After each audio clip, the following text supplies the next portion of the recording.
قرآن حکیم ارشاد فرماتا ہے وَلَمَّا وَرَدَ مَاءَ مَدْيَنَ وَجَدَ عَلَيْهِ أُمَّةً مِّنَ النَّاسِ يَسْقُونَ وَوَجَدَ مِن دُونِهِمْ امْرَأَتَيْنِ تَذُودَانِ قَالَ مَا خَطْبُكُمَا قَالَتَا لَا نَسْقِي حَتَّى يُصْدِرَ الرِّعَاءُ وَأَبُونَا شَيْخٌ کبیر۔ اب یہ جو آیت ہے علماء فرماتے ہیں کہ قرآن کی بلاغت یہ ہے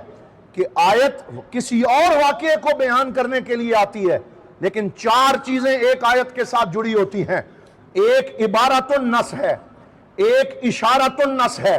ایک دلالت النص ہے، ایک اقتداء النص ہے۔ اور یہ ہم دارالعلوم محمدیہ غوثیہ بیرا شریف میں ہمارے اساتذہ اصول الشاشی میں اس چیز کو پڑھاتے ہیں کہ آیت ایک ہوتی ہے، ایک اس آیت کا جو ظاہری طور پہ نظر آنے والے لفظ ہوتے ہیں، ایک اس کے پیچھے چھپے ہوئے معنی ہوتے ہیں،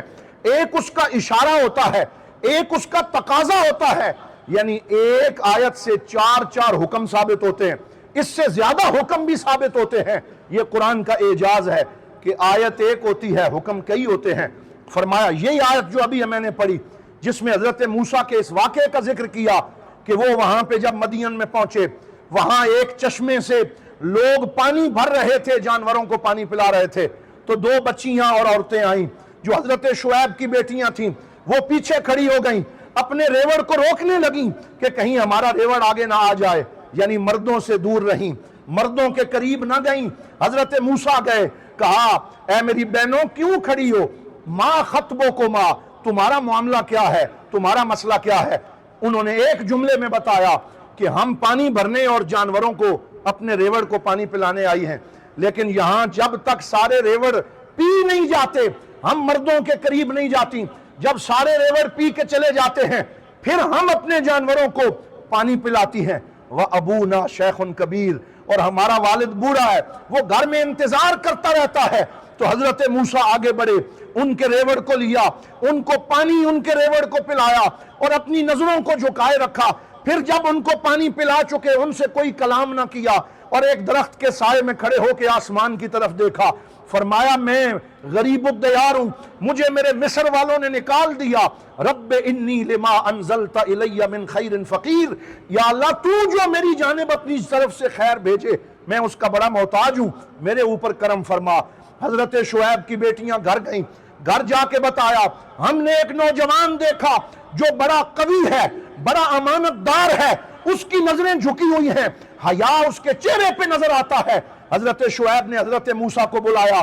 بلا کے ان کے ساتھ گفتگو کی، ان کے سارے معاملے کو جانا، پھر فرمایا 8-10 سال یہاں میرے پاس رہو، تمہارا کھانا میرے ذمے، تمہارا آرام میرے ذمے، اور پھر آگے ان کو نبوت عطا ہوئی۔ تو اس حضرت موسیٰ کو بلایا،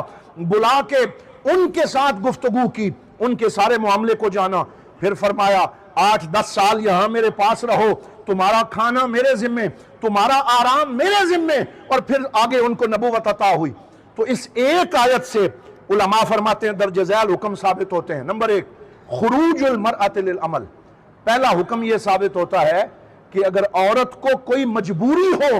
تو وہ کام کے سلسلے میں گھر سے باہر نکل سکتی ہے، وہ رزق حلال کمانے کے لیے شریعت کی حدود میں باہر جا سکتی ہے۔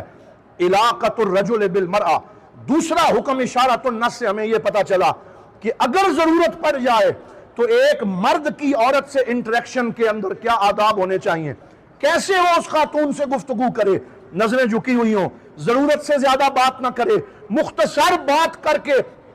اس کا حال پوچھے۔ تیسرے نمبر پہ یہ حکم ثابت ہوتا ہے اور وہ ہے کہ آگے بڑھ کے مدد کرنا، اسے عربی میں کہتے ہیں المبادرہ، کہ پہلے مرد آگے بڑھے۔ خواتین کے اندر ایک جھجک ہوتی ہے،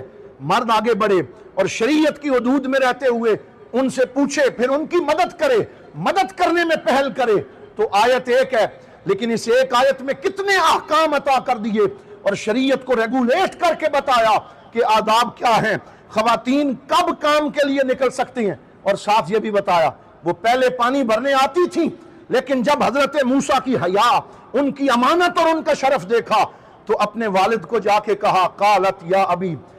قال یا ابا تستاجرہ ان خیر من استاجرت القوی الامین، اے ہمارے ابا جان ہم یہ سفارش کرتی ہیں کہ یہ نوجوان جو ہے اس کو پانی کی ڈیوٹی پہ مامور کر دیں، کیونکہ اس میں امانت بھی ہے، اس میں قوت بھی ہے، اس میں حیا بھی ہے۔ تو اس سے یہ پتا چلا کہ وہ نوجوان جس کے اندر یہ صفات پائی جائیں، جو حیا والا ہو، جو اللہ سے ڈرنے والا ہو، پھر اسے خود کچھ نہیں کرنا پڑتا، اللہ تعالیٰ اس کے رزق کے اسباب خود طے فرما دیتا ہے۔ تو ایک آیت کے اندر پورا دستور حیات قرآن حکیم نے عطا فرما دیا۔ پھر اس میں یہ سبق بھی عطا کیا کہ جب کسی بزرگ کی خدمت کی جائے پھر مقام حاصل ہوتا ہے۔ حضرت موسیٰ جیسے نبی کو بھی 10 سال تک حضرت شعیب کی خدمت میں رہنا پڑا، ان کا پانی بھرنا پڑا، ان کے قدموں میں بیٹھ کے شریعت و طریقت کے رموز سیکھنے پڑے، اور جب وہاں سے ان کے بیٹی کے ساتھ شادی ہوئی، پھر وہ لے کے نکل رہے تھے، راستے میں ایک درخت سے آواز آئی، انی انا اللہ رب العالمین، اے موسیٰ میں تمہارا رب ہوں، میں تمہاری طرف وحی کرتا ہوں، اذهب الى فرعون انه طغى۔ تو اس سے یہ سبق حاصل ہوا کہ کتنا بھی کوئی بڑا ہو، جب تک اپنے وقت کے بزرگوں کی خدمت نہ کرے، ان کے جوتے سیدھے نہ کرے، ان کی بارگاہ میں حاضر ہو کے شریعت و طریقت کے رمز نہ سیکھے، تو خود وہ کہیں مقام پہ نہیں پہنچ سکتا۔ اور علامہ محمد اقبال نے اس پورے واقعے کو ایک شعر میں رکھ دیا، اور حضور ضیاء الامت یہ شعر پڑھا کرتے تھے کہ دم عارف نسیم صبح و دم ہے، اسی سے ریشہ معنی میں نم ہے، اگر کوئی شعیب آئے میسر شبانی سے کلیمی 2 قدم ہے۔ کہ جسے کوئی شعیب مل جائے، جسے کوئی کامل مل جائے، جسے کوئی اللہ والا مل جائے، وہ بکریاں چراتے چراتے ولایت کی اعلیٰ منزلوں پہ پہنچ جاتا ہے، وہ خدمت کرتے کرتے طریقت و شریعت کی رموز کو جان جاتا ہے۔ تو یہ آیت ایک ہے، اس میں کتنے مسئلے اللہ رب العزت نے سلجھا دیے اور کتنی چیزوں کے بارے میں ہماری رہنمائی کر دی۔